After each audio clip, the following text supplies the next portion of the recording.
of the strange things just now, isn't it, is who are viewed as the great ones, the really important and significant ones in our society, has shifted quite significantly. Everyone's important. I mean, everybody matters, obviously, as human beings, and every job has significance to bring into our society. But normally we think of CEOs and bankers and politicians and bigwigs and celebrities as the really important ones, don't we? And yet all of a sudden, everyone's saying paramedics and people who work on the checkouts at supermarkets and delivery drivers and anyone within the NHS and key workers and support staff. Everything's turned on its head. The ones we know and view as great now are very different to who they used to be.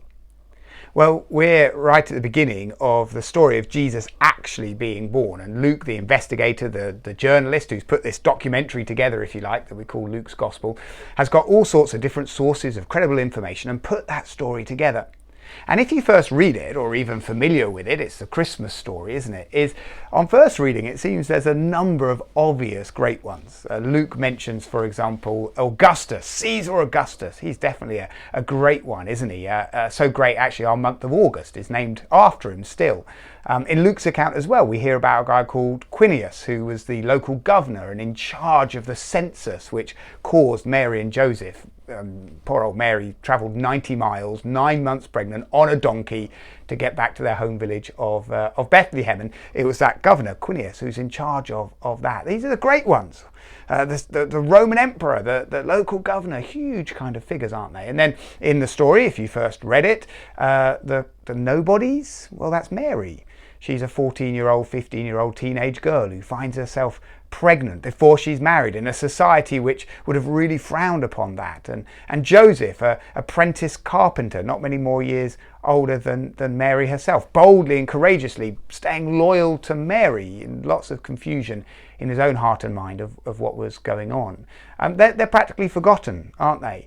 So much so that when they turn up in Bethlehem, which was their home village, they both had relatives, their kind of origin was Bethlehem, their family members were there. When they turn up, no one will give them space in their house. They claim there's no room for them.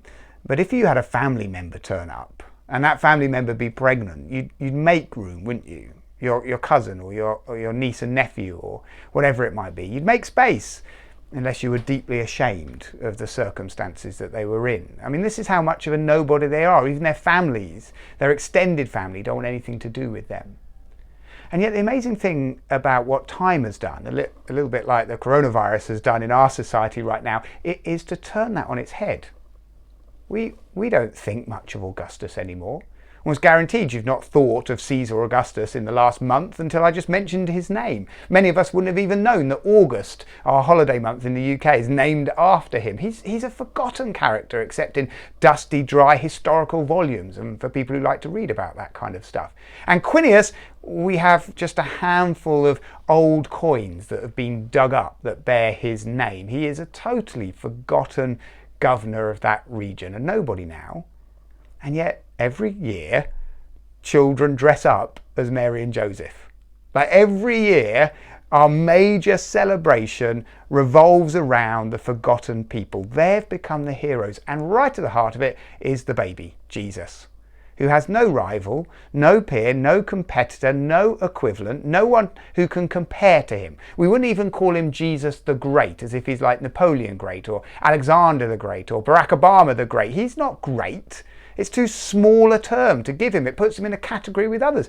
He's Jesus the Only, that tiny forgotten baby who couldn't even find a proper place to be born, actually is the greatest figure of all of history. It's incredible, isn't it? Well, what I hope is he is the greatest figure in your life as well. That not just history, but the journey of your life reaches a point where you realise all other figures, as important or significant as they are, political or family or relational, all other figures in your life fade away like Quirinius and Augustus did, because Jesus gets so big in your life. He fills your vision.